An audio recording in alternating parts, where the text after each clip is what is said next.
My name is Elijah Dow, and today the title of my presentation is called Bring Back the Office. Before I go into the topic of my presentation and my main claim, I want to just share an experience with you all that kind of formulates my reasoning and my foundation for my main claim today. I work for a startup here in Utah. Startups are perfect for young college students looking to gain experience. I work from home, and part of my daily tasks are pretty simple, and then the other part are instructions from my managers to maybe do odds and ends. As we're in a startup, most people are doing things maybe a little bit out of their job description. And so one day, as I was working, I got instructions from my manager to perform a particular task. Now, I'm going to be honest with you all. I had no idea how to perform this task. She had given me instructions, and it sounded so simple coming from her. Then, when I went on to do as she had instructed me to do, I found myself totally confused, working way too hard to figure this out, and then I felt extremely embarrassed to go back to her and say, hey, for the past 2 hours or so, I've been trying to figure this thing out, and I just have no idea how to do it. I was afraid of being judged for not being able to do the job she gave me, and I was afraid for wasting so much time trying to figure something out that seemed so simple. So, as I was doing this, I just thought to myself, wow, how great would it be to just walk right over to her desk, sit down in front of her, claim for today, which is that work should be done the majority in person. Now, I know this sounds crazy. Most companies today are moving completely online, and I think, in my personal opinion, that the majority of work should be done in person. Now, I want to make a disclaimer for this claim. I'm not saying that companies that work in person perform higher than companies that work remote. So I want to make clear, I understand the benefits of working from home. I know it can improve work-life balance, it can improve stress, it can improve a lot of different things, and working from home has its benefits, I agree. However, I think that the benefits of working in person are greater than the benefits of working at home for the company. So from the perspective of an organization, I think it's better to have your employees in person working at least the majority of the time, rather than working at home the majority of the time. So most of my points today are highlighting the benefits of working in person rather than claiming that working in person makes a company more profitable or more successful than another that works from home. I hope that makes sense. So this is an opinion that I have. So let's get to it. So I want to talk about why being in person matters. And that's kind of the main point of my focus today, is that I think there are 3 things that make in-person so much better than being online, and they can only be done while physically present. I think collaboration is so much better in person. Working as a team, you just can't beat it being in person. Communication improves in person. When we're working together in person and communicating face-to-face, there are so many benefits to that. And my third claim is that working in person can improve culture and morale. And those are things that can only be done and can't be replaced by an online culture and an online presence. So starting off, I want to talk about collaboration. So teams generate more ideas in person, faster problem solving, and richer and more natural brainstorming. So starting off with this diagram here, I want to talk about how top performing employees spend their time. So as you can see, a large majority of their time is collaborating with others, and a large majority of their time is completing their tasks. You just can't beat working with somebody in person. It creates a sense of team. It creates a sense of, like I said, teamwork and just being on the same page. And collaborating in person can generate more ideas than someone working on their own. Like I said at the beginning, me working by myself, it made it really frustrating because I knew that the information I needed was in that person's head, and if only I could just go get it from them.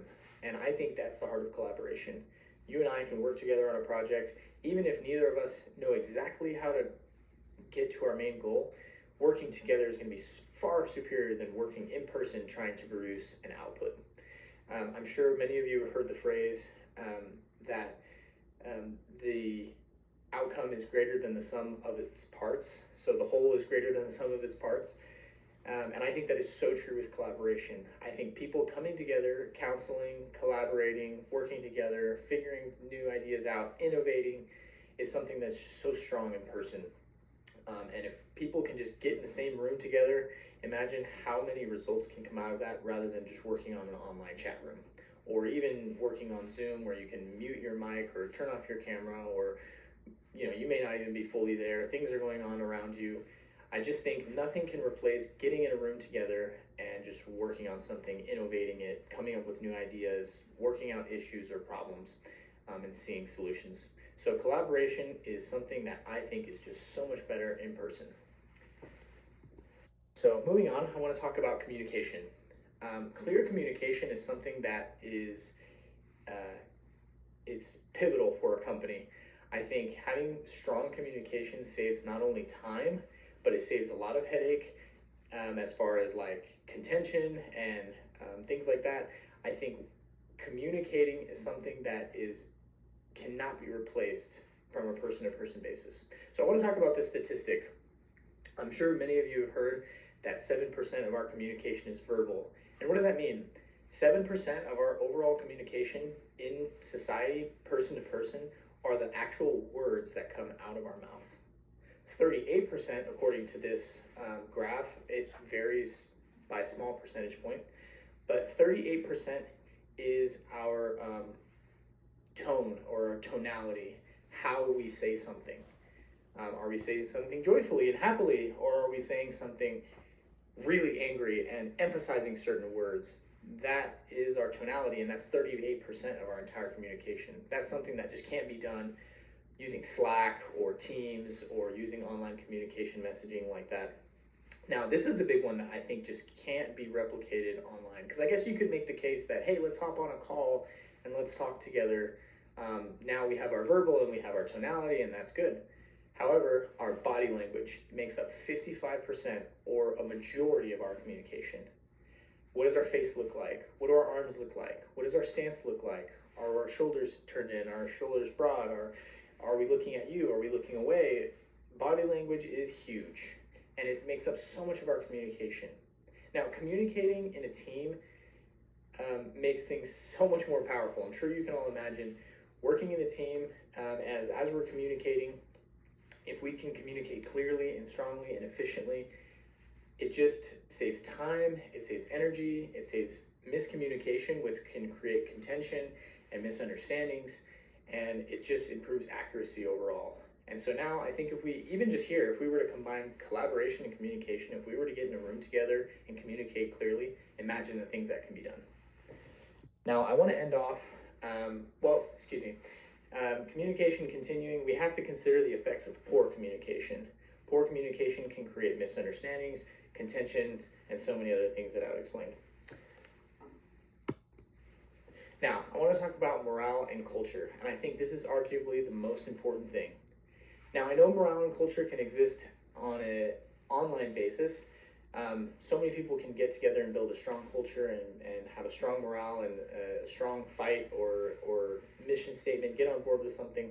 But I think when we're in person, there's nothing that can replace being in person to create a strong morale and culture. I think it creates higher productivity, a stronger sense of belonging, and higher team energy and culture. Now, I like this diagram, and it just kind of illustrates the idea that when we have high productivity and high morale, that's where we want to be.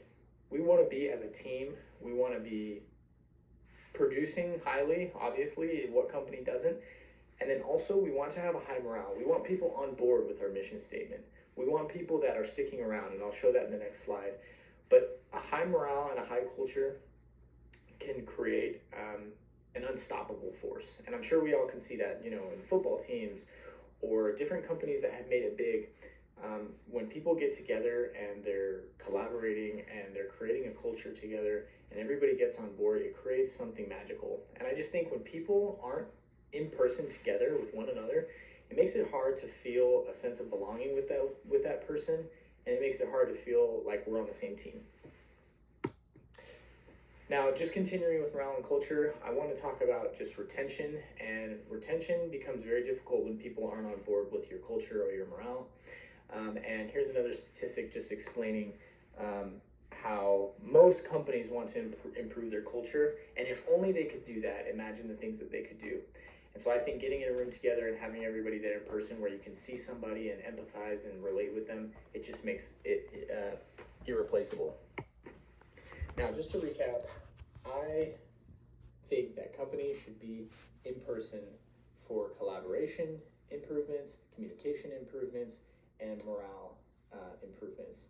And I think that can create an unstoppable culture.